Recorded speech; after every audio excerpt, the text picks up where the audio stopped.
Hello, everybody. I'm super excited Yeah. to be here with you all today, to be here with Rachel from Infinite Intimacy Therapy.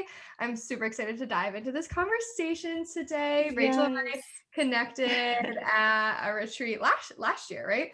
Last And year, yeah. yeah, in Florida. So I'm excited to share all of the things that she has to offer with you all today. So, with that being Yes. said, Rachel, I'd love for you to introduce yourself and share a little bit about your story. Absolutely. Thank you so much for having me. It's such an honor, And as a sex therapist, I think there's a lot of conversations that people aren't having. And anytime anybody asks me to, would you mind coming and speaking? I'm like, yeah, absolutely, because this is a topic we don't talk about enough, And sex is everywhere. Sex is everywhere. But then the moment that we try to talk about it, it's like we get uncomfortable and then it's hushed and then we feel like we're not supposed to talk about some things. And so thank you so much for having me, because we're about to open up some things that maybe people don't really know about. Yeah. Yeah. So my name is Rachel Smith. I'm a licensed marriage and family therapist, so that is kind of the base of my that's my foundation, right, in my training. But then I went on to specialize, and it was a whole year certification for sex therapy. And so I really focus on working with couples and women around intimacy.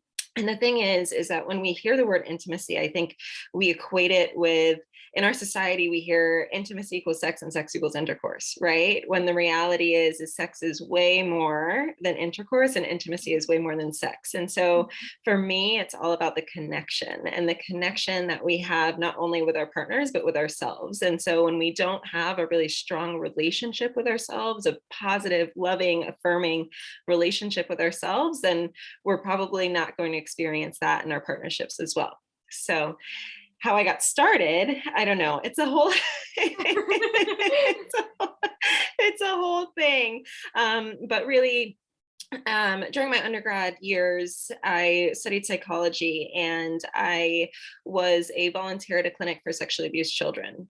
And that just completely transformed my life, and seeing the importance of giving, allowing populations who don't have a voice and giving them a voice and allowing them to redefine their experiences and their stories was just what I knew I was meant to do. So that was kind of where the idea of sex therapy started for me. And then I went on, when I was studying marriage and family therapy, I volunteered, or one of my internships was at a clinic for the LGBTQ community. And so it was, again, like having these conversations around sex and sexuality. And then that's when I knew I just have to go on and really specialize, because this is, these are, again, topics that we're not talking about, but they're so, so important. Yeah, definitely. Well, thank you for Yeah. diving into this and going there because I do think this is something that, like, yeah, is hmm uncomfortable for a lot of people. hmm And I mean, I feel like you're seeing it more now that society hmm is starting to talk about sex more. However, at hmm least from like my perspective of it is, and especially like doing like the energy like side of things, like how there is a lot of energy that ties into it that it's hmm almost like in society there's still that disconnect with exactly what you're saying of like hmm the intimate side of things, that it's not just sex or whatever. Or like I know when I was in Exactly. college people would be like, oh, like what's your number, or like what, as if it was just like it was something that was just like to like boast about, which is like Yes. everybody like it's cool, like do whatever you want to do and like no judgment hmm there, but there's so much hmm more to it in that sense. Exactly, exactly. If we're just focusing on numbers, then what is actually happening in that space, And then what about the actual experience? And it's those experiences that shape the way that we are thinking and feeling, and our beliefs Mhm. about sex in general, right? And so in those college years, yeah, it was wild. It was a wild time when we're thinking about, like, just hypersexuality, Mhm. which I think is a time, especially typically around that age, right? Early 20s, late teens, early 20s, that we are exploring ourselves and trying to figure ourselves out, Mhm. And so sex can be an incredible space to kind of find different parts of ourselves that we didn't even maybe know existed. Yeah. And so what would you say to somebody who kind of like struggles to even Mm, like talk about sex or like what just gets uncomfortable? Like how would you yes. say like where would you recommend they start? Uh, so we have to take a look at where we started forming our beliefs around sex and the first lessons that we learned or the first things that we were exposed to, right? Mhm. Because if we grew up in families where sex wasn't talked about and it was hushed and it Mhm. was shamed, Mhm. right? And especially around our bodies, and I think for women too, Mhm. um, you know, because men, their genitals are more predominantly seen, Yeah. right? It seems like people are more comfortable talking about penises than vaginas and vulvas, Yeah. And so it's like, if the messages that we received around our bodies were like, oh no, you don't touch there and you don't do those things, and Mhm. sex is only for marriage, and if you have sex before marriage, then you're bad, or especially if we think about religious views Yeah. and messages around sex, and the shame, that if we engage in any of this, then we are, you know for lack of better words, and the messages that I hear all the time, right? Like, we're going to hell. I've had clients Yeah. that tell me, I was told that I'm going to be like struck down by lightning, Yeah. and that's intense. Yeah. Those are like intense negative feelings around your sexual self of like, Mhm. this is not something we're supposed to be doing, Right. and so then if we try to talk about it, then it's like, no, I shouldn't even be talking about this because I was told that it was bad. Mhm. And so to really get to a place of feeling comfortable talking about sex, we have to take a look at where these messages came from. And then we have to kind of sort through our mind of like, okay, this voice that I'm hearing right now, this message that I'm hearing around sex, where is that coming from? Did it come from my mom, my pastor, my, maybe my best friend who had an older sibling that Yeah. that had some sexual experiences that maybe weren't the healthiest, right? And Mhm. so it's kind of being able to decipher, okay, whose voice is this in my head right now? And if it's coming from someone or somewhere else, then Mhm. maybe I can put it to the side so that I can start tuning in and tapping into what actually feels good for me. Yeah. I think that's so important because and you'll see it again and again in like all areas of like Mhm. really kind of having these identities or these beliefs or these fears based upon like what others have placed upon us rather than Exactly. us being able to form our own opinions, Right. beliefs through like our own experiences. So with that, like where would you Mhm. recommend like somebody like start like from that of like okay, they've Mhm. identified their like blocks Mhm. or the fears or the limiting beliefs like would you say it's going to be starting with then like okay now start with yourself and like your own inner journey and like really getting Mhm. comfortable within yourself first or would you Mhm. recommend like Y- another way. Yes, absolutely. And that is such a beautiful and perfect approach, right? Like, once we kind of sort through those limiting beliefs, and is this thing that I learned about sex, is it actually real? Yeah. Right? Yeah, Is yeah. it rooted in reality? Mhm. And the thing about sex is that, we only started researching about sexual response and our sexual selves and learning about our sexual selves, it really Mhm. started only in the 60s, right? And so if we're thinking that in the 60s is when some of this research started, Mhm. then we are really only now getting into what any and all of this actually means. Yeah. you know and even around our bodies and our anatomy. For Mhm. women, the full structure of the clitoris wasn't even found until 2005. Oh Okay. my gosh. Exactly. So that just goes to tell you how much we have been taught and conditioned not to talk about these things, right? Mhm. And that it's not important when it's actually a huge part of our lives, Yeah. right? And so the first thing is really to get comfortable within yourself, and I talk about self pleasure all the time. Mhm. And it's because, if we don't know what feels good and feels comfortable for us, if we don't know our hot spots, then how are we going to share that with a partner? Right. And so that comfort has to come from within so that we can get comfortable with our partners. Sometimes our partners help us to feel comfortable as well Right. in that space, but it's also kind of using that space to also connect with yourself and what feels good, you know? So I highly recommend, self exploration and just getting a Mhm. feel of what feels good for you, right? Mhm. And then we can share that with our partners. But if our partners help to bring that out, then we Yeah. can also play on that as well. Yeah, definitely. Oh, that's awesome. So it's like it kind of sounds like a little bit of both if you have like Yes. a partner who is really open on that journey. And so like with that Safe. being said, like with I guess with both men and women, would you say that Mhm. you see like in the work that you do that women are more like kind of shut down than men or vice versa? Like, or do you think it's a little bit of both? Because I feel like in society, it kind of seems like just like how you said, like penises are so like just like talked about and open, but like for women, it's Mhm. more like you stay quiet and you be the good girl. And like it's like viewed Mhm. like in a more negative way. But I'm Mhm. interested to hear from your Mhm. perspective of this, of like we think it would be the males who are more open, but are they almost like at times open in ways that might not be not good, but I don't know. Do you get what I'm saying? Where it's like Yeah, you might think not that be helpful. yeah, exactly. Yeah, yeah, yeah. So it's so interesting, right? Because men and women have very similar experiences and very different experiences, like at the Yeah. same time. So for women, I think we have been taught and kind of Mhm. conditioned that, we if we tap into our sexuality or our sensuality, then we get labeled all kinds of names, right?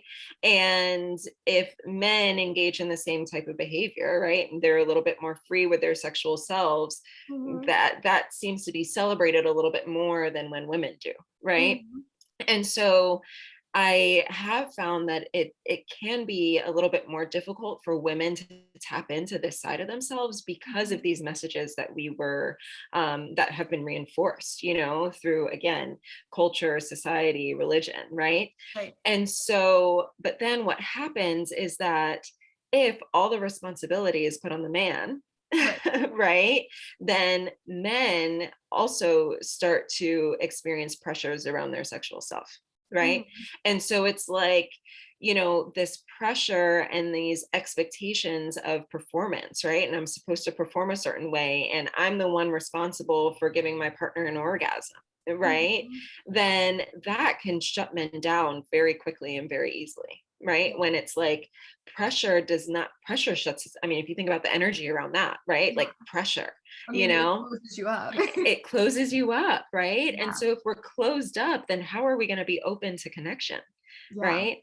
And so I think one of the biggest like myths and um, you know, things that we're not talking about our Mhm. sexual self is that we are responsible for our own pleasure and our own orgasm.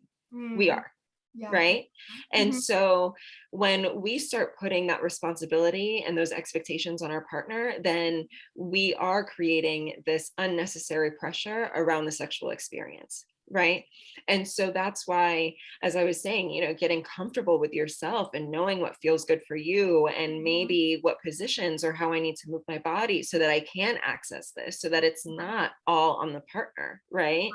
Then that's when we can really open things up. And not to say that your partner doesn't help with the pleasure, obviously, Right, right? right, yeah, Like sex can be a team sport, right? But it's this idea of the expectations that we really have to be mindful of. And so once we start taking ownership of our bodies and ownership of our own pleasure, that's when we really start to access, this kind of infinite possibility of things that are available to us.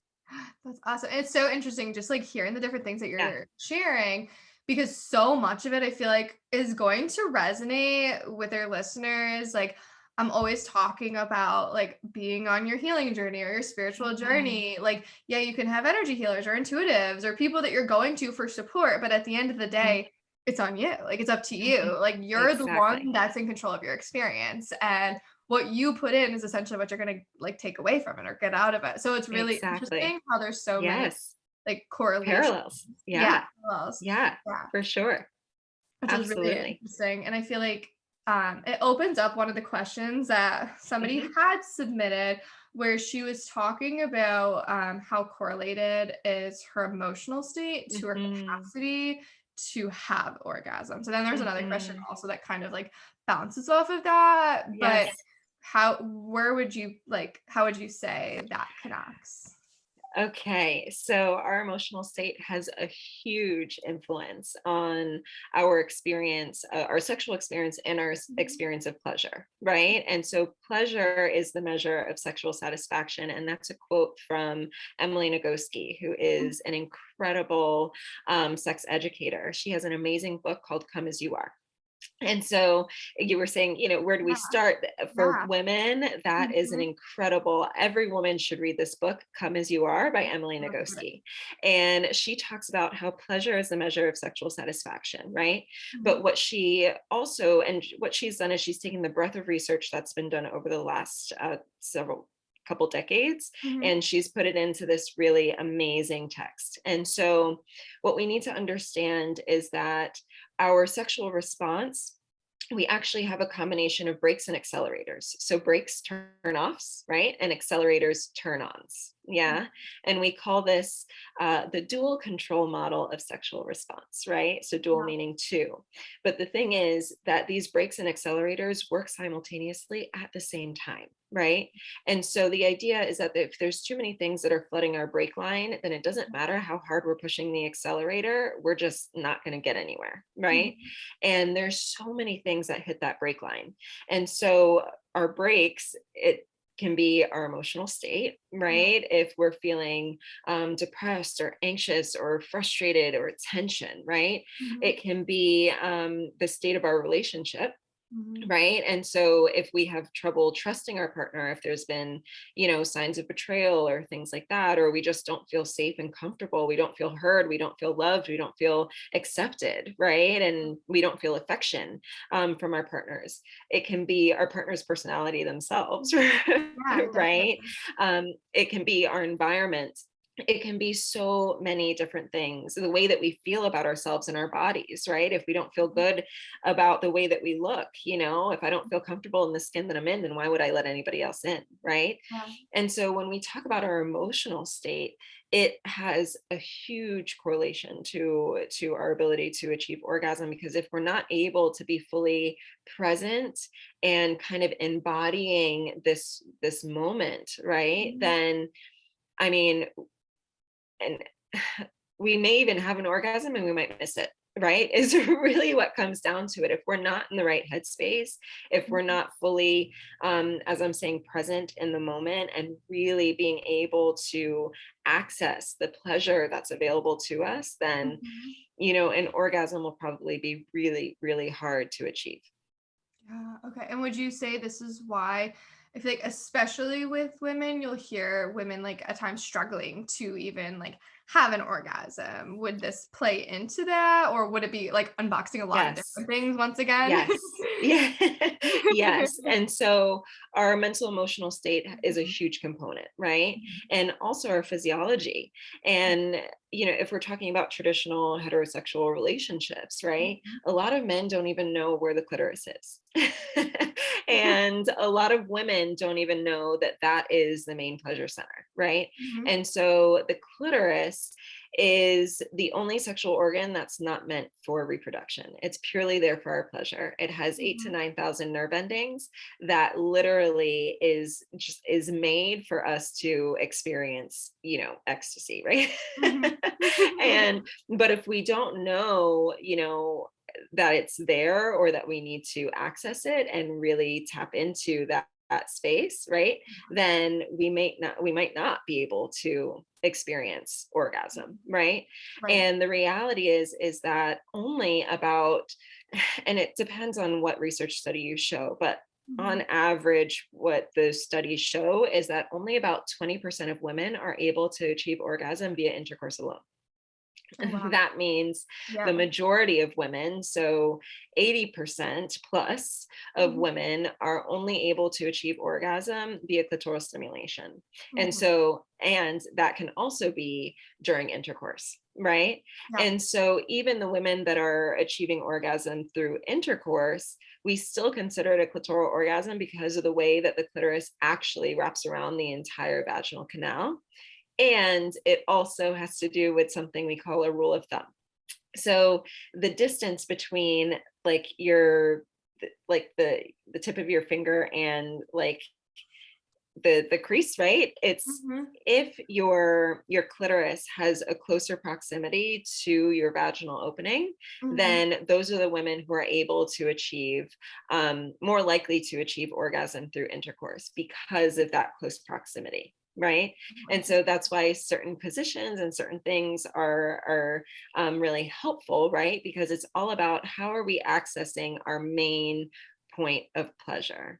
Mhm. And I think, if we think about it like evolutionarily, right? If that's a word, is that a word? Yeah. And so, if all of those nerve endings were located inside of the vagina, Mhm. we probably wouldn't even be here because of how painful. I mean, childbirth is painful as it is, right? Yeah. And so, if all of those nerve endings were inside of our vaginal canal, then childbirth would be even like, Oh, wow. I couldn't even imagine, right? Eight to nine Yeah. thousand nerve endings. So, I believe the divine removed it, Mhm. Yeah. and said, I'm just going to put it right on top right here so that you can still experience your pleasure, but then, procreate as we need to procreate. But Oh. the one thing that I do want to point out is that if we are only focused on orgasm Mhm. during our sexual experience, then we're probably not, um, again, accessing the full range of pleasure and connection that's available to us. Oh, okay. Because if all we're doing is focusing on the orgasm itself, it's like we're Mhm. pigeonholing ourselves, right? It's like, oh, this is what I got to get to. And if I don't get to it, then what's going to happen? And then all we're doing is focusing on that end goal rather than enjoying all Mhm. the things that are there along for the ride. Yeah, I was just gonna actually ask you something, Yeah. like, kind of like correlated with that. It seems like so much of society there is that pressure, and like you were talking about, if you are in a heterosexual relationship, and I'm sure also in a homosexual relationship as well, but it's like there is that pressure on a lot of times. It seems the Mhm, male in that case to make the female have an orgasm or whatever. But like as you're mhm, talking about, like there's so much more to it than mhm, that. So if somebody, because like even as you're saying, like in intercourse, if only like 20% of women are having that orgasm, that's like already putting the pressure. I feel like if they're not understanding so much more, that there's so much more at right, play, both right, ends are probably feeling the pressure of like, I'm not good enough, or what's wrong with me, or whatever. exactly. So Yep. how can they make that experiment, or not experiment, the experience, sorry, that experience like the fullest, and maybe even take out that idea of like you have to have that orgasm in order for it to be labeled a quote unquote good Ex- experience. exactly, exactly. It's focusing on the pleasure. Okay. Yeah. And Yeah. I mean, that might sound like too simple, but Yeah. but again, and especially for women who have Yeah. all of the stuff, right, going on in our heads, and especially Mhm. moms, right, that like have kids and we have to get to all of Yeah. all of the things in our to-do list, and I'm responsible for dinner and pickup and all of those things, right? It's like, our kid going to walk through the door? Am I, do I have to be like on guard in this state, right? And Mhm. so when I say focusing on the pleasure, Yeah. I mean, it may sound much easier than it actually is, because it is being able to kind of sort through the noise, right? That Mhm. happens in our thoughts. And then if we're talking about men as well, I mean, men have to learn how to take that pressure off of themselves, right? Yeah. While women have to learn, that Mhm. we all have to, you have to understand, that we are just here to experience this connection, and in whatever way we want to experience this connection. And so some people prefer long, like slow experiences, and Mhm. I often encourage that, especially for women, to get into the mood, right? Because it Yeah. takes some time for our brains to kind of like reorient, right? But then sometimes, I mean, quickies are just as good, right? If we don't have the time and we just want to, kind of have this sense of release in a sense, right? Mhm. Then that's great too. And so it's not limiting it to something specific. It's being Right. open to whatever is happening, as long as we are focused on the pleasure that's available, and that mutual sense of pleasure. And we are here to, and I love that you use the word experiment, because Yeah. actually that's that's, a perfect Yeah. approach. Let's just play. Yeah. Let's experiment and play and just see what happens, you Right. know?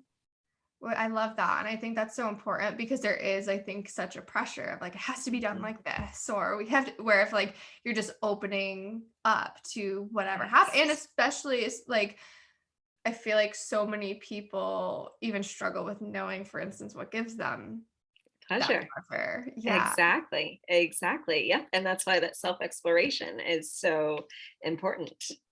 which it sounds like I think Yeah. every relationship Yeah. needs to be going to sex therapy or diving Yeah. into things on a little bit of a deeper level. And what would you say, like, how does love languages? Are you familiar with the love languages? Yes, Would you absolutely. recommend that people like or couples maybe kind of take the test or figure out their love languages together? Would that improve probably their like intimate experience together? Yes, absolutely, absolutely. And the love languages is actually a quiz that I have almost all of my couples take at the very Mhm. like onset of the therapeutic process, Yeah. because, but I do want to say it's not the end all and be all, Right.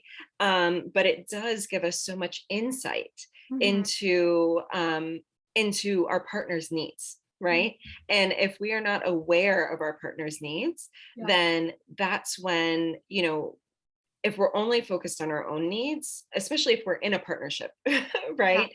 And that's where, I don't want to kind of get anything confused, where it's like, yes, we have to focus on our own pleasure, but if we're in a Mhm. partnership, then it's also about our partner's pleasure, right? Right. It's not one relationships are not one-sided, right? And so when we're able to know, okay, this is what my partner needs to feel close and connected and to feel loved by me, right? Mhm. Then that's what helps to open up the door for even deeper forms of intimacy throughout the relationship, right? Yeah. And so taking that quiz and learning, okay, this is what I need, and then this is what my partner needs. And so this is how I need to start showing up for them in Mhm. order to feel safe, to feel loved, to feel cared about, to feel, the facts of the matter is we all want to feel wanted. Right. Yeah. And so, so many couples, it's like, oh, I tell them that this is what I want and they don't do it. So they don't care. Right. Mhm. But maybe it's just they don't know how. Maybe they don't know how to access that. Women tend to access the physical through the emotional, right? Mhm. While men tend to access the emotional through the physical. Mm. Yeah. Yeah. So it's like, this is where I'm talking about. We come from two different worlds because of the way that we're conditioned, right? Like boys are, raised. I mean, we're starting to shift a little bit in Yeah. this new kind of shift of consciousness, right? But Mhm. traditionally, Right. men have been taught that it's not okay to be emotional, that it's not, okay to even talk about their emotions or be expressive in their emotional self, right? And girls are Mhm. taught that very strongly, right? Yeah. I often use this analogy of, of learning how to ride a bike, right? You have a little boy, you have a little girl, and we're teaching them how to ride a bike. We decide it's time to take off the training wheels, right? The little girl goes first. We push her down the road, right? Mhm. She's riding, she falls over, she scrapes her knee. How do we typically respond to that little girl? We're usually very much like consoling them and giving them like the more that wants to get that emotional side, like hugging them, letting them know it's gonna be okay. Exactly, exactly. We coddle them, we Yeah, love on them, and we prompt them and we say, tell me where it hurts, what's happening, yeah, right? right. And let me kiss it better, Mhm. And Yeah, so girls are getting this message that if I'm hurt, if there's something wrong, then I need to talk about it and I need to let somebody know so that I can receive the help or guidance that I need, right? yeah, Essentially. yeah. So let's flip it to the little boy, right? He's riding, he falls over, he scrapes his knee. How do we typically respond to those boys? Like, "Get up, you're gonna be okay." Exactly. And so what do they learn? Yeah, They learn that even if I'm hurt, it doesn't yeah. matter. I have to shove it down, right? Mhm. And I just have to keep going. So it's not okay to talk about, and my pain is disregarded. So I'm not supposed to even think about it. I just have to keep going, Yeah. right? And Mhm. so then we grow up, if we get into heterosexual relationships, and then we get so frustrated with our communication because women want to communicate and men aren't taught how to fully communicate, right? Right. And especially in terms of expressing our emotions, Mhm. right? And so then it feels like, we're not compatible and we're not on the same team and I don't even know what's going on with him, and she's too emotional and all of those types of things, right? It's like we start to bump heads, but it's just understanding where all of this is coming from, right? And the more that we're able to recognize, okay, he might not know how to access this part of himself, right? And maybe, the way that I'm expressing it is pushing him even further, away, and so it's shifting the dynamics to where we both feel safe and secure in order to express ourselves or whatever is kind of coming up for us. Yeah, I love that. And it's so powerful. And I think it's so important because I mean, I've heard it Mhm, again and again, even with like friends, with clients struggling with mhm, that, especially. Well, I mean, a lot of my friends are very like spiritually open and aware mhm, anyway, but especially with mhm, clients because they're on the spiritual journey and like they're healing and all that. And then mhm, they're finding that they're reaching this kind of like roadblock mhm. within their relationship, Yes. whether it is a heterosexual or homosexual relationship. I don't really think it matters in the sense of like what their gender is or what they identify as, but Right, more right. so of like they're kind of hitting that block where they're now wanting to be more vulnerable and to Exactly. dive deeper where the other person Yes. maybe isn't there yet. And then they Right. kind of struggle with that pushing without realizing it when they're just really craving that next level or that depth.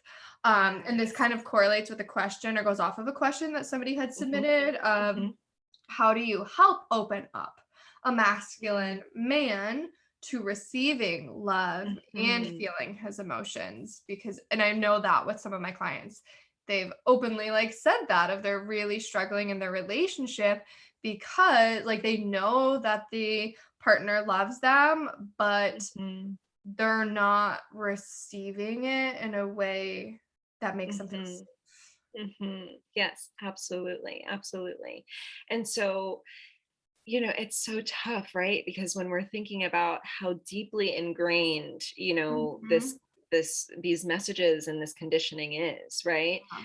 And I think a couple things, right? Mhm. I think it's, you know, your partner has to come from a place of willingness, Yeah. right? And so if you're expressing to them, this, and if you feel comfortable enough and safe enough, kind of expressing, this is how I've been feeling. I've been feeling disconnected in this way. I don't feel like we're emotionally connecting, and being able to talk about your experience and what you're experiencing, not what your partner is or isn't doing. Right. I think that's the first, like, the moment that we say the word you, Yeah, they feel like they're that's being when, acted upon.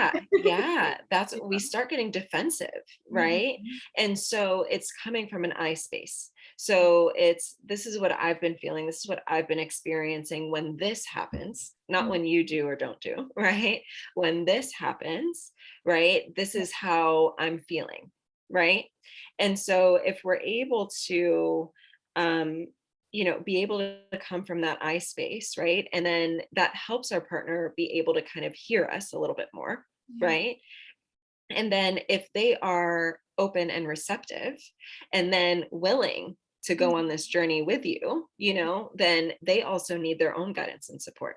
You Yeah. know, I think where partners run into trouble, and this is from the work of another incredible couples uh, sex therapist and couples counselor. Her name is Esther Perel. And if you don't know about her or follow her, she is just one of the most incredible women ever. Wow. And so on her first TED Talk, um, it's called The Secret to Desire in Long-Term Relationships. Mm. Yeah. And she talks about basically how in modern relationships, we tend to put all of our eggs in one basket. So we expect our partner to be our everything, right? Our best friend, our confidant, our therapist, our Yeah. and our playmate and our sexual our sexual partner, right? When some of those things inherently don't go together. And then if we're putting all of our eggs in one basket, what happens if we trip a little, right? Then everything is like terrible. It's where it seems like everything is terrible when it's Mhm. maybe just these different parts of the relationship that are feeding into it, right? And Mhm. so as long as you're able to be open and honest with your partner, and your partner seems open and willing Mhm. to hearing you, right? Then that man probably could benefit from either therapy himself or coaching or guidance from other mentors or other men who have kind of navigated and sorted through these messages, right? Because it's not, I I don't believe it's necessarily the partner's role Mhm. um, to have to teach The other. their man Yeah. how to do this, right? I Mhm. think we can lead by example, right? And Mhm. show that if we are coming from this more heart-centered space, and we are wanting to be more loving and affectionate and expressive in our emotional self, right? Then yes, our partners can pick up on that, but if Mhm. they inherently don't know how to access that part of themselves, then they need help doing that, and that's not necessarily your role to help them do that. Yeah, which is so powerful because I feel like so much of society has taught like it's like we need to Mhm, figure it out for them or they need to be as mhm, you're saying like we think like mhm, they need to be everything for us and at the end of the day that's mhm, why so many of us probably end up feeling like mhm, unsatisfied or mhm, unworthy because once again and this is mhm. something I teach as well of like it comes back to yourself. Like once again, when you're putting all Yes. of giving your power away to somebody else and expecting them to make you feel a certain way, obviously, you're probably always going to end up disappointed because nobody but yourself knows what you actually need. Ex- Exactly. That's exactly it. That's exactly it. Yep. Yeah. Yeah. Those expectations. And then it's like, okay, well, what role am I actually playing here? And what role, you know, do I need to be playing? And maybe I'm trying to do too much. And as you're saying, then that leads us to think, oh, well, what's wrong with me that they don't want, right? To Yeah. follow us in this way or listen to us in this way. But really, we're all on our own journeys here, and Yeah. then we're sharing our lives together, right? but Right. but I think that's where relationships can feel really, really difficult, and especially in long-term committed relationships, it's learning this dance. It's really a dance of like separateness and togetherness, right? Because if we're too separate, right, then we're living two parallel lives, and these are the couples that are coming to me saying that we're roommates, right? And I don't know what happened, but we've lost our spark, and we don't, it's like we're two ships passing in the night, right? Mhm. And so that's a problem, right? But if we're too close, right, if we have too much togetherness, then there's not enough space for our individuality, and for us to maybe embrace the things that we are passionate about, that maybe our partners aren't passionate about, right? And when we have this kind of healthy space within the relationship where our partners are able to see us for who we are, we're able to see our partners for who they are, right? That actually helps with the attraction. I love that. Yeah. Yeah. Yeah. Yeah. And so really like letting those walls down, Hmm. allowing each other to be vulnerable and like stay in Exactly. that space. And so what's the Absolutely. things that you would recommend for people who have been in long-term relationships? Hmm. There was actually a question that was submitted. Hmm. How to keep the spark going in a long-term Hmm. relationship or marriage, but Hmm. also is it kind of piggybacks another question that was submitted. Hmm. What would then be other ways they can keep the intimacy going besides just having sex? Hmm. So it's kind Yes. of a two-part question, I guess. Yes, absolutely. So the first part, how do we keep the spark alive? So the couples who, and this is actually brand new research that just came out like 2 years ago. A researcher out of Canada, her name is Peggy Kleinpatz. She is just incredible. She followed couples for I think 10 to 20 years, and she identified 8 components of what helps to create healthy, satisfying, fulfilling, kind of magnificent sex, right? Mhm. And one of the main things is that these couples make their sex life a priority. Yeah. Right. And so it's like a non negotiable that this is our time to connect, to share time with each other, to experience pleasure together, to all of those things. Right. And so but then this goes back to, well, what is sex, right? And what is intimacy? And Mhm. so if we have a very narrow and rigid view of what that is, then we're probably not going to be able to experience the range of pleasure and connection that's available to us, right? And so, how do we redefine our sexual experience by allowing ourselves to shed all of the messages that we thought we knew, right? All Mhm. of the things that we thought we knew about sex, Yeah. so that we can redefine what that means for ourselves. Yeah. So, it's making sure that your sexual relationship is a priority. And when I mean sex, I don't just mean intercourse, Mhm. and keeping the intimacy a focus. And when we talk Mhm. about intimacy, there's several different types of intimacy, right? And so we can have recreational intimacy, we can have emotional intimacy, we can have intellectual intimacy, we can have spiritual intimacy, right? And we can have physical intimacy even without the sexual intimacy, Right. right? And so, if we are just focused on all the ways that we're able to kind of find this deep, meaningful connection with each other, right, then it Mhm. opens the door for all these other types of intimacy to also unfold, right? Mm. And so, keeping the spark alive, it's one, the priority, Yeah. right? And it's two, uh, getting curious about your partner. Because I think in long term committed relationships, we start to make assumptions about who our Mhm. partner is and what they like, what they don't like, what they're going to say, what they're going to do, and in all of these different situations, right? And so, but that moment that we start assuming that we know our partner is actually that first point of disconnect, Yeah. right? Mhm. Because the only thing constant in life is change. And so, if we aren't mindful of all the ways that we are shifting and changing throughout our daily life, right? Every conversation we have, everything that we see, it's all getting like embedded and sorted through, and we are shifting Yeah. as our life unfolds, right? And if we still have a view of our partner from 10 years ago, right? But then all of this growth and change has happened in that space, then who are we really dealing with here? Yeah. Yeah. Right? And so, a priority, curiosity, getting curious about your partner, who they are, what Mhm. they like, what they're interested in, because it might be different now than it was before, especially if we're talking about our bodies and the way that our bodies change over time as we age, right?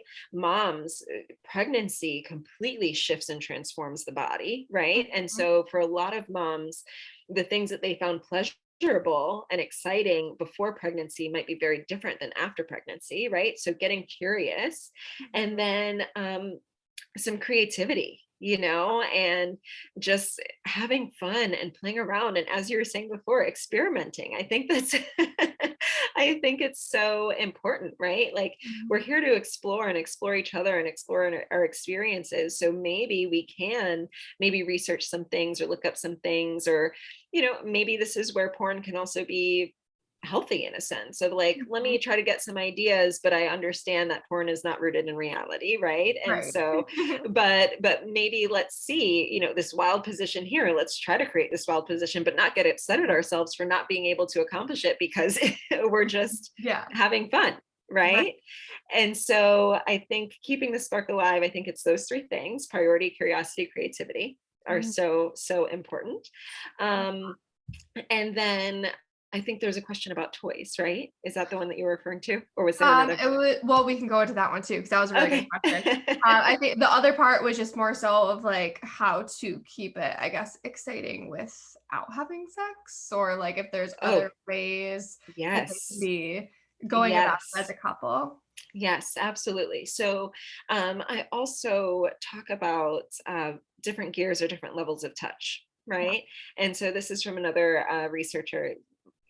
You might notice I use a lot of research, right? Because yeah, I love it. I mean, if we don't know exactly what's going on or what's, helpful, Yeah. especially when this research is so new, right? Like, Mhm. and because so many people don't know that these are some of the healthier ways to approach our sexual selves, right? Yeah, That's why I just think it's so important. But so this other yeah. researcher, his name is Barry McCarthy, Mhm. and he has a few books, and I mean, he's amazing. I did a training with him, and he talks about these 5 gears of touch, right?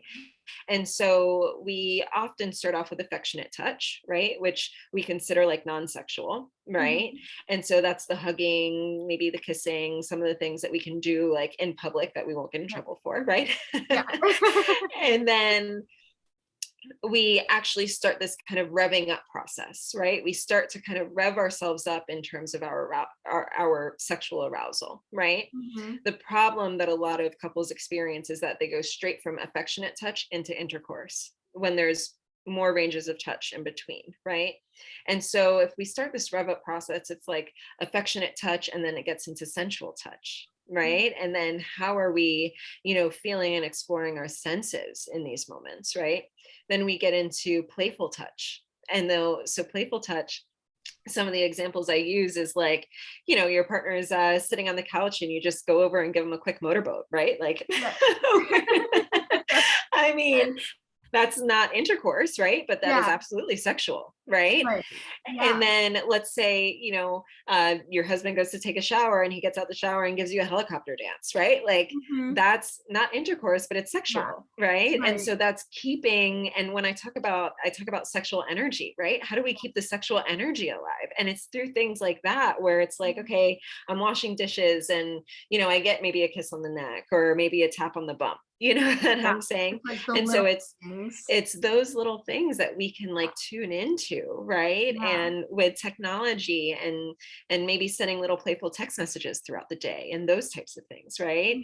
And Mhm. so that's how we really keep the intimacy and keep our sexual relationship kind of vibrant even without the intercourse, right? And then of course there's erotic touch, which is like oral sex and those types of Mhm. things, right? That isn't purely intercourse. And maybe, we're not in the mood for intercourse, but, you know, you're you're really needing a release right now, so I'm willing to do this for you. Yeah, Right? And yeah. so it's coming from that place of openness and willingness and just being open to play a lot of times. Yeah, I love that, and it sounds like just like the only thing is like stop taking things so seriously. Have Yeah, fun, like have fun with it, and don't be so serious about it, and be open to trying exactly. different Yes. things. Yes, absolutely. Absolutely. I love Yes. that. This is all so powerful. So yeah, then the other question was asking for advice on sex toys are bad because I feel embarrassed and almost like terrible asking my husband to use my vibrator with me. So that was the Yes. question. Yes, yes. And my first response, my honest first response is why? Right? Yeah. Why do you feel terrible asking? Right? And Yeah. so then that's when we have to go back into what messages are you, have you, Mhm. heard throughout your life and your sexual experiences that, toys aren't healthy or acceptable, right? Yeah. And and it could be your partner maybe, because especially for Mhm. men, because remember, if men feel responsible for having to help their partner get an orgasm or make their partner get an orgasm, Yeah. right? Like, I think that's the mentality. It's not helping them to get there. It's like, I have to do Yeah. this, right? Right. And so a lot of men actually feel demasculated in some ways when it comes to toys, because then they're like, oh, well, what's wrong with me? I'm not doing it right. Like, is there something Mhm. I should be doing more? Or, and Yeah. it's like an insult for some men, right? But then that's where we have to like check ourselves in reality of, you know, yes, these might have been the messages that we received, but that's not what's actually helpful or real, right? I mean, Right. if we're talking about the majority of women achieve orgasm through clitoral stimulation alone, not intercourse, right? Right. Because we have this very masculine way of viewing sex, right? And sex is from, our traditional views of sex is from the male lens. Mhm. Right. And so, yes, men are able to achieve orgasm via intercourse. So, the dominant idea was that women are also supposed to do that. Yeah. Right. But that is not the way our anatomy is set up. And so, that is not, we cannot have the same expectations for each other. Right. And so it's being able to introduce toys as a way of enhancing the sexual experience of, it's not that you're doing anything wrong and that I don't experience pleasure from you, right? But this is just a way that I can heighten my pleasure, and I would love Mhm. for you to be a part of that. Yeah. I love that. I think that Yeah. like that approach totally takes it out of, once again, people almost also feeling backed into that corner, or like the walls going Hmm. back up of them doing Yes. something wrong or whatever. And Yes. so kind of make it, you're saying like kind of like that experience together so we can make this experience even better. And knowing, I mean, there's so many Yes. stuff, like so much that I feel like we should be incorporating that we're not, like Hmm. knowing what we need from each other, like knowing Hmm. what feels good to myself versus the other, like so much Hmm. involved. But so Hmm. definitely the approach and like kind of once again going back to that playful like place. Yes. Exactly, exactly. And it just kind of brought up for me, one of the things that I think we initially talked about when you invited me on was, and I love the energy work that you do is just Mhm. so incredible, and it's so important, especially in the way that, we are shifting as a consciousness, and I'm so, grateful to be a part of, similar journeys and of like learning about ourselves and the universe and all those things, right? I'm all Mhm. about it. And Yeah. I think from that perspective, Yeah. it really has given me a different perspective in my work, Mhm. because what our reality is that sex, our traditional views of sex comes from a very masculine space in Yeah. terms of masculine energy, Mhm. right? And so masculine energy, and I mean, you can probably teach me better than I can say it right now, but it's all about the doing, right? Yeah, It's about the getting things done. It's about the right? yeah. And that, it's like accomplishing a task. We got to work for it. We got to work towards it, and we got to do it, right? Mhm. Whereas feminine energy, right, is the opposite of that. Feminine Yeah. energy is where we're able to just be, right? Mhm. And that's our source of creativity. We're really able to find our like rest and relaxation and just kind of breathe, right? Yeah. And be. And so when we think about sex in our society, I've started, especially through my own personal journey in terms of, my spiritual connection and my spiritual work and all of that kind of stuff, right? Like recognizing how our view of sex is hyper masculine. And I don't mean toxic Right. masculinity, like, but like when we're talking about the masculine energy, we Mhm. think about sex as an act. We think about what we have to do, right? Whereas if we're able to shift our perspective and shift the energy and maybe come from a more feminine space of, Yeah. embracing the feminine energy, that's a part of the experience as well, of like this place that we can just go to be, Mhm. right? And to sense and to feel and to have this kind of like experience without any goal in mind, Mhm. right? How much would that change our sex Literally. lives? Literally, I was just something that I was saying as you were talking, there was something that came to mind, Yeah. and it, like, kind of like now it's Yeah. gone, but I mean, it's opening, I feel like, a whole new, like, Mhm.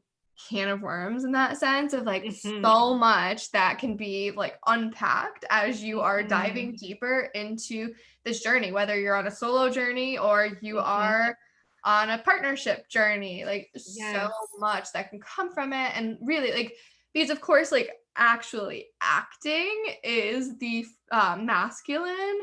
But Mhm. as you're saying, like, I don't know, it just feels like even when you tune into like sex in general, it does feel so much more feminine because like even as Mhm. you're saying, like there's so much of the playfulness and the intimacy, like so much of it is about receiving Mhm. rather than just doing. And we've lived in Right. such a masculine world, and just as you said, Mhm. it's not saying like, oh, it's men's fault, like the man's fault, and like it's not saying that, it's more of the No, energy of like we're taking exactly. action and just going and not connecting within ourselves. And like Mhm. it just seems as if as we shift out of that, Mhm. it Yes. opens up so much more. It opens up so much more, and that is why, this year I've released a couple of courses, one for women and one for moms, because moms have a very, Ooh, I work with a lot of moms and their yeah. experience.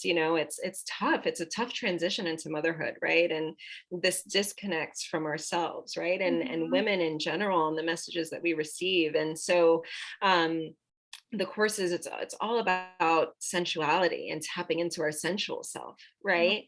And this idea of, if we are able to slow down and connect with ourselves in all of these different ways, not just sexually, right, but even, if you're sitting on the couch, or if you get out the shower and you're putting on lotion, right, and just like Mhm. allowing yourself to actually feel, the sensation of like the lotion in your body and the touch that you're experiencing, right? I mean, that Mhm. it's immersive, and we're able to embody the Right. moment, right? And Yeah. so I think if we are able to kind of tap into that a little bit more, there's so much more pleasure that's, again, available to us. Yeah, I love that. And so with that, what would you, because like so much of my work is about Hmm. tapping into that like limitless, like Hmm. infinite self. So, and I mean, I've seen a lot of people talk about how like you can like a lot of manifestation through orgasms and stuff like that. I don't Hmm. know like too Hmm. much about it, but I've like Hmm. gone a lot like with it. I'm like, oh, okay. Yeah.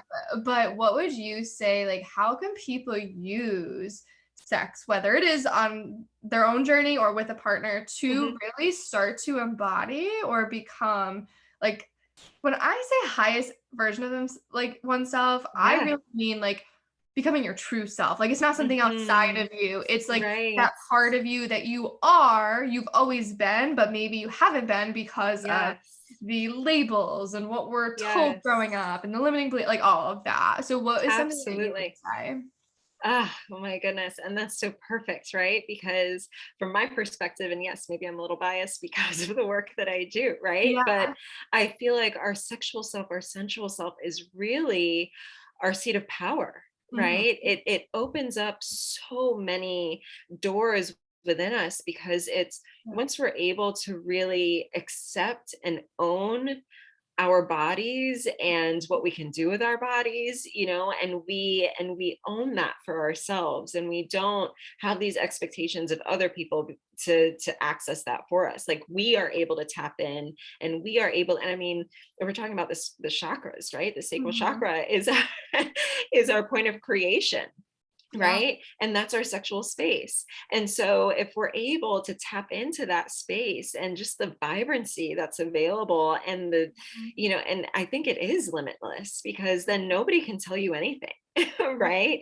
I Yeah. mean, once you're able to say, nope, this is what I know I need and I want, and this is who I am, and this is how I'm showing up, and nobody can tell me anything else. I mean, that's like authenticity, right? Like, I am stepping into my power here, Yeah. and so I think through our sexual self, through our Mhm. sensuality, we can really, really step into that seat of power.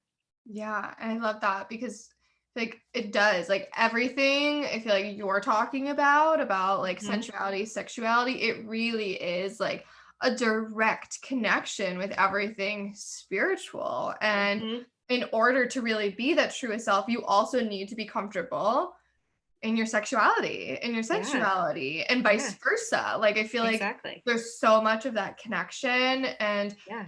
it is like with everything, it's like you uncover a new layer of like, okay, like now let's dive in here and what amazing Exactly. things to be created. I've done a lot of research even on like people discussing like how when you think of that wombed space and Mhm. like how it takes 9 months to birth a child, but like they talk about like giving labor or giving birth, excuse me, is really like opening a portal and like Yes. thinking about your manifestations and your desires within that like wombed space and like through Mhm. orgasm or whatever else, it's like allowing it to be in a sense birthed from like that Yes. center of our body, which I feel like is another fun thing that maybe especially my listeners would like to incorporate because there is a lot Absolutely. of talk of manifestation and like calling in our Yes. desires and stuff like that. Exactly, exactly. And I mean, orgasms within itself, right? And Mhm. I know I'm not saying not to make the orgasm the end goal because there's so much Mhm. pleasure available along the way. But then Like, when we think about orgasms and the way that our brains are lit up, like yeah, it literally lights us up, you yeah, know? yeah. And so imagine from that space of like Mhm. of everything being just like blown wide open, right? Mhm. Like what's possible from that space. Yeah, I love it. I love it. I'm in a breathwork certification right now, and I took like the added part of like the sacred feminine, and we're diving Nice. into a lot of like even like pelvic like massage and like so many Yes. different things that you can be doing besides even just like, I guess you could say like the clitoris or whatever that helps you to really tap in to that Mhm. space. So I guess that's probably something else they could add into if like somebody's wanting other like ways of touch or Yes. whatever. But it was really interesting because like it's opened up a lot for me of like how you see sex and sexuality. And like I know for me, Mhm. like I grew up in like in the Catholic Church and stuff like that, where it's very much like you don't talk Mhm. about that and Yeah, like it could taboo. be bad and Exactly. yeah. So it's just like so interesting to see. I mean, there's so much that I feel like my mind's going of like so many different things that opens Yes. up, how many different connections and like why has it been not talked about? Is it because like when you are having something like an orgasm, you are tapping into this whole other like reality of Yeah. energy, like when Yeah. we're tapping into that, then what? Like, and when Yeah. I think it's also like when you're fully tapping into it, like what you're Yep. saying, if you need that intimacy, not just that masculine, like, I gotta do this and get this done, and like that's Right. that, but really feel into it and play with it. And Mhm. I don't know, it's going in a whole Yeah. different direction of like Yeah. Yeah. so Yeah. many different things that like Yes. Yes. transpire. But But I know there are a few other questions that I do want to dive mhm. into. But Yes. with that, I think it's Yes. important.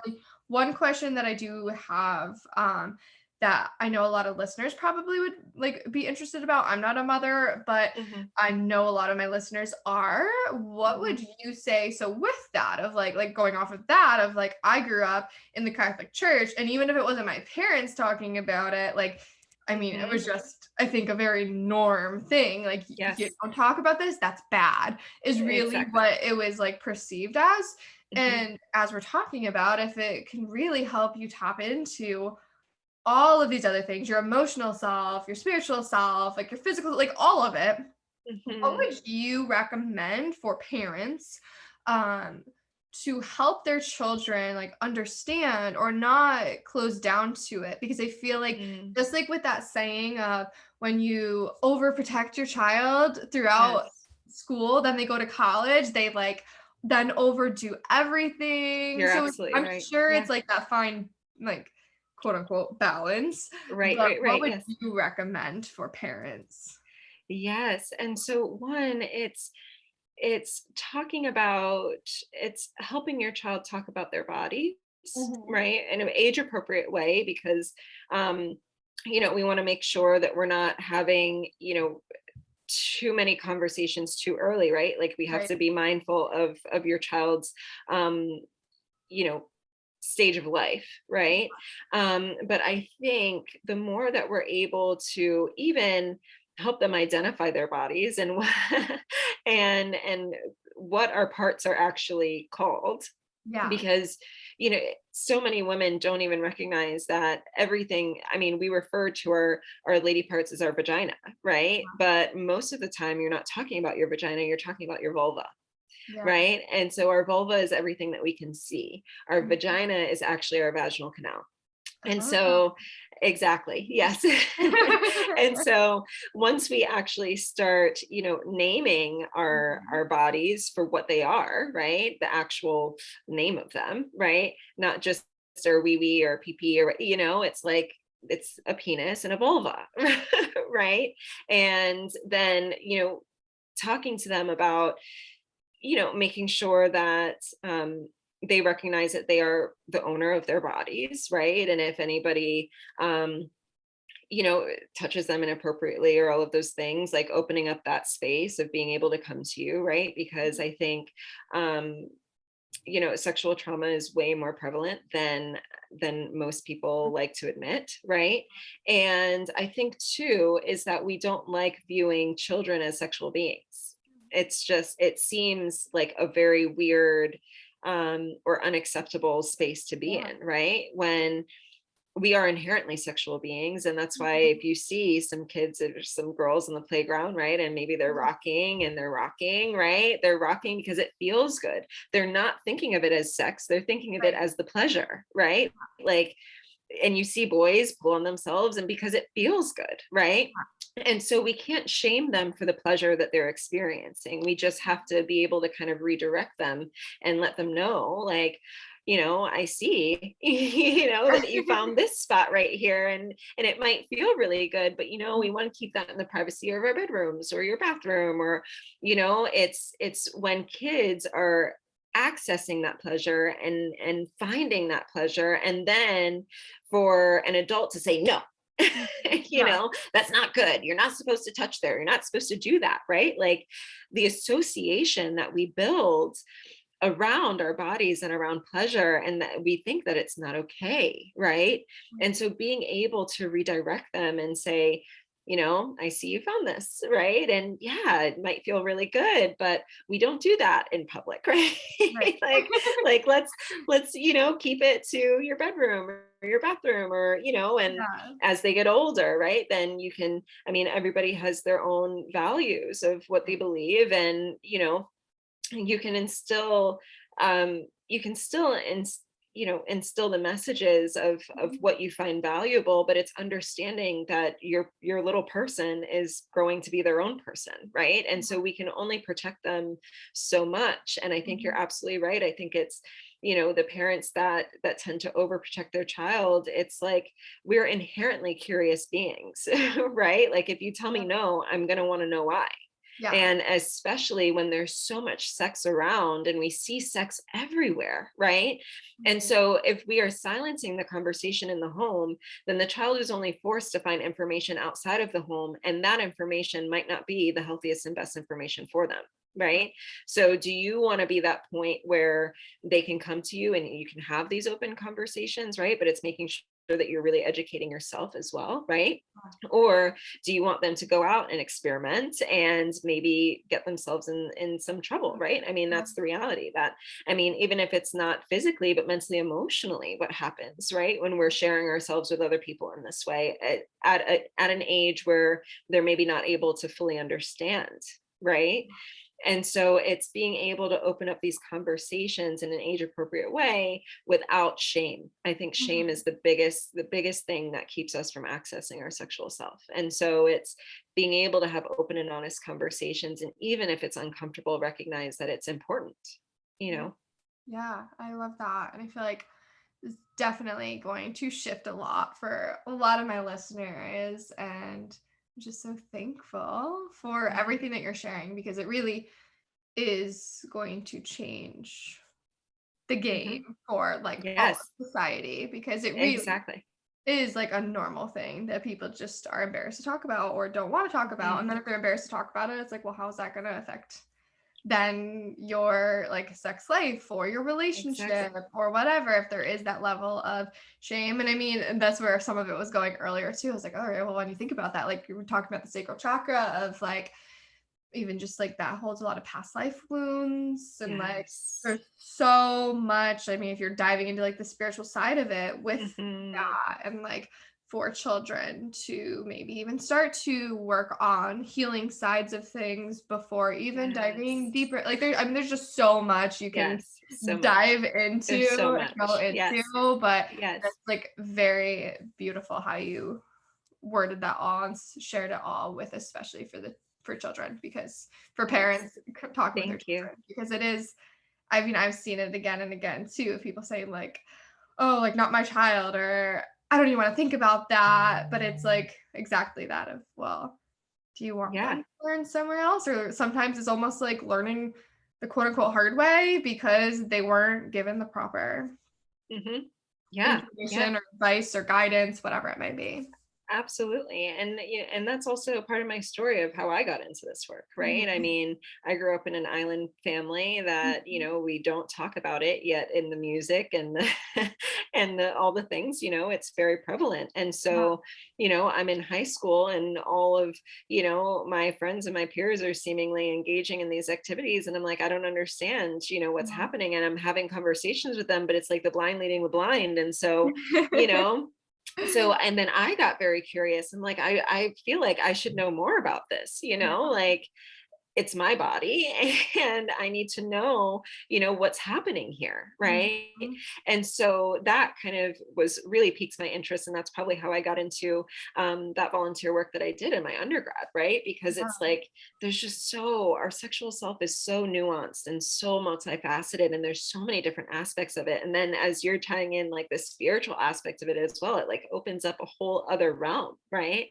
But Yeah. I think that question that you asked earlier of like, why don't they want us to know about this, or why don't they want us to access this part of ourselves? I mean, I think that's an incredible question. And I think there's a lot of people that have a lot of different ideas about why that is.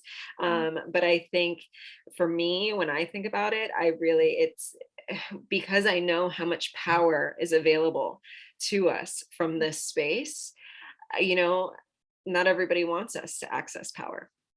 Yeah, it's a whole, I actually just made a video on this earlier, and I mean, this is Did like a you? whole other topic of like Yeah. what was coming through in a session with a client actually today. I was like, I gotta like make a quick video about this. I was Yeah. like, I'm like, I haven't posted it yet, which I'm kind of like, there's a part of me that's like, oh God, like, but that's what it was about because she was talking about like she's reading Mary Magdalene Revealed right now, which is like, have you Mhm. ever read that book? No. It's like so mind-blowing for people to look at even like Christianity in a different way and how they Mm, kept out all mhm, of like they've deemed, so it ties into sex because it's deeming Mary mhm. Magdalene as a prostitute Yep. when really she was a leader and really Mhm, worked like hand in hand with mhm, Jesus, not as this like something shameful type of person. And so it goes into this whole thing of like her scriptures that were not ever mhm, released, why, and like it ties into sexuality and femininity and like all, it's a mhm. really interesting read. Ah, We were talking about it and she was talking about how like that's why Christianity never really resonated with her and like how she just thinks that like so much was left out and why are we still going off of something that was written possibly thousands of years ago, but like how do we even like, so it went into this whole thing. And that's like what a lot of what was channeling through was talking about was, well, when you start to kind of like tap into some like it's like by focusing on one belief system from thousands of mhm, years ago, it's in a sense keeping us in these boxes mhm, that is keeping us mhm, in a sense controlled was essentially what it was mhm. saying. But like people who have Yeah. created this created it for a reason because they don't want us to think outside of the box or be exposed to other ways of being or thinking Mhm. that could just possibly cause us to realize, wait a minute, I don't have to give all my power away to you. You do not Yes. control me. Yeah. So it's really Exactly. interesting. Exactly. Exactly. Yeah. Yeah. And I think for women, and I think if you just look at our history, right? Mhm. And not just in this country, but around the world, Yeah. and how women have been viewed and our place in the world, right? And yes, we have experienced tremendous shifts in the last few decades, right? But Mhm. I mean, we're talking about the last couple decades, right? And so Very new. exactly. And so it does, beg all of these questions of why, and so, it's all, from my perspective, all we can do is just, focus on ourselves and tap in, right? And use whatever power we're able to kind of cultivate to spread in whatever ways that you know, we find Yeah, ourselves. definitely. Yes. Definitely. I agree. I agree. It definitely is something for everybody listening to sit on and maybe think about a little bit more. Yeah. No, I will be later too. But I did want to get to one last question before we Yeah, wrap things up because I do think it's sure. really important. Um, Mhm. what the last question was how to work around antidepressants decreasing sex Yeah. drive, which I think a Yes. lot of people struggle with. And there's a lot of people who are on different anxiety medications or depression Mhm. medications Mhm. and are probably experiencing this and not even realizing it as the Yes, absolutely. or birth Absolutely. control. Yes, yes, absolutely. I mean, antidepressants, birth control, anything that's shifting our neurotransmitters and our hormones. I mean, it really it plays a significant role. Um, Antidepressants specifically when we're talking about SSRIs, so selective serotonin reuptake inhibitors, right?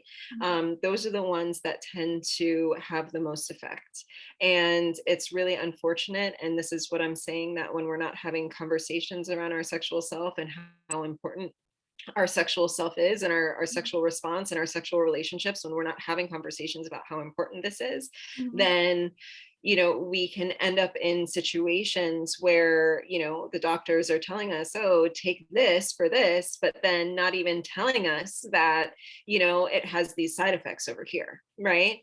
Because there's a lot of SSRIs that actually, some of them cause irreversible damage to our sexual response and our sex drive.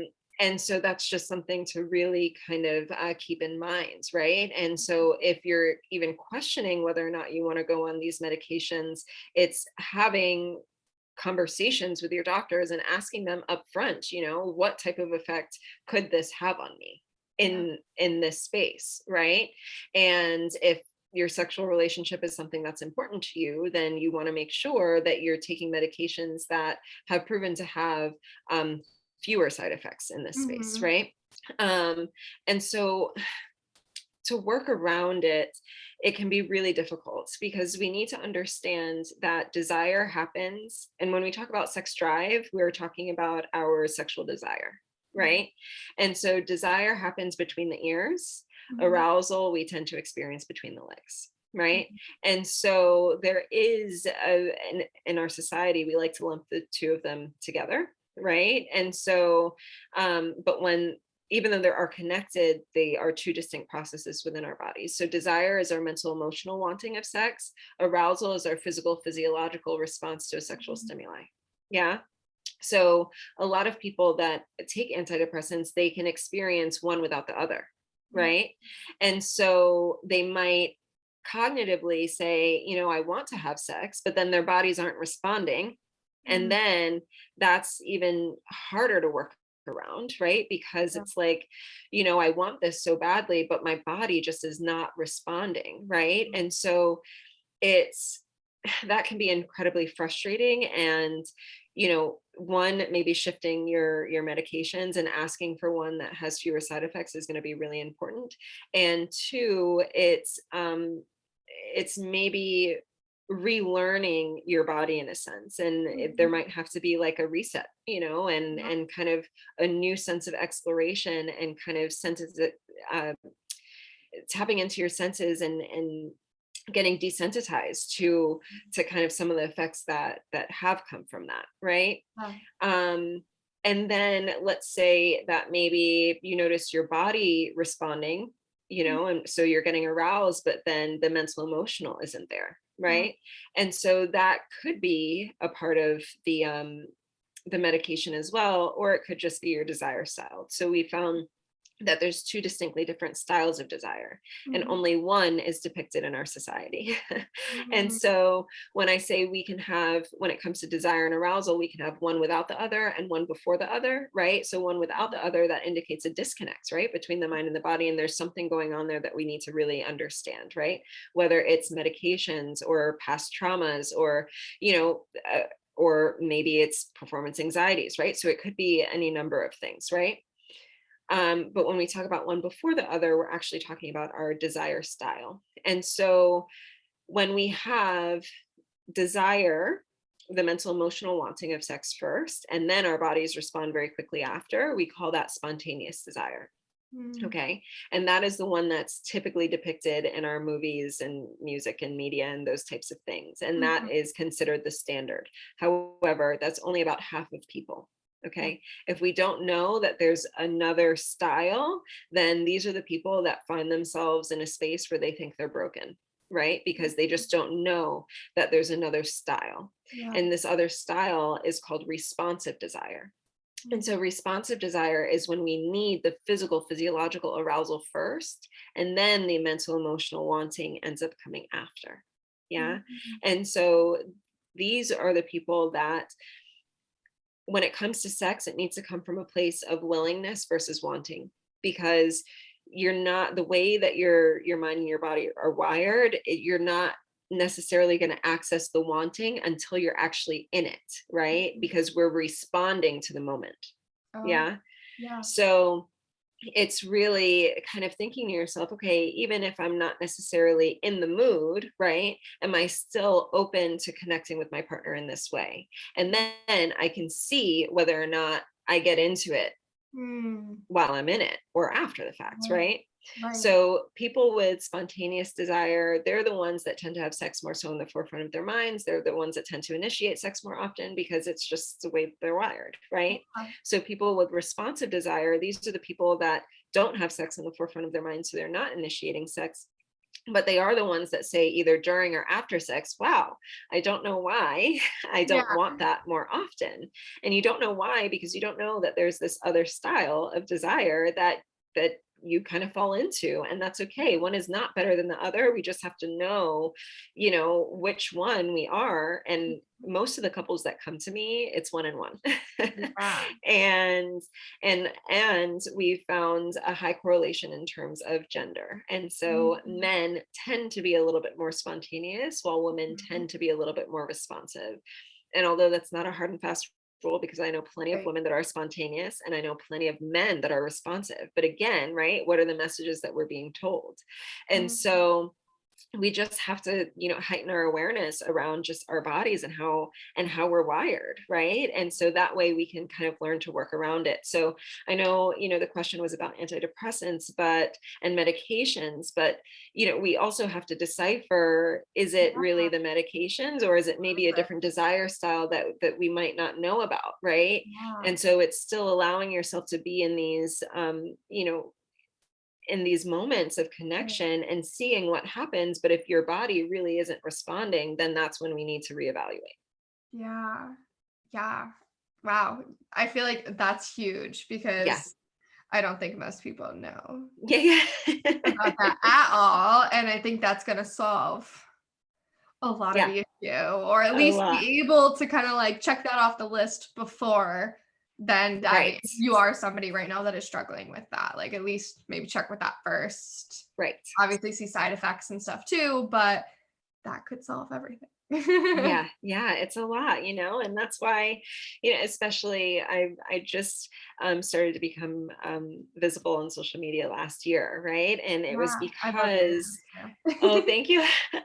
And it wasn't something that I was interested in. Like I enjoy the work that I do, but then I found myself repeating myself to almost every single client, right? And I'm like, you know what?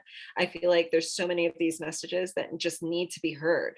And Yeah, so I've really kind of made it a point to bring some lighthearted, fun yeah, ways to kind of approach these really heavy and sometimes uncomfortable topics, right? And to learn about what we have now found in terms of our sexual self. because the messages that we're operating from, it's from an old world Mhm. without this new information. And so if we're not able to incorporate this new information, then we're going to find ourselves stuck. For sure, for Yeah. sure. And so I just really honor everything that you do. And definitely everybody listening, go check out her Instagram.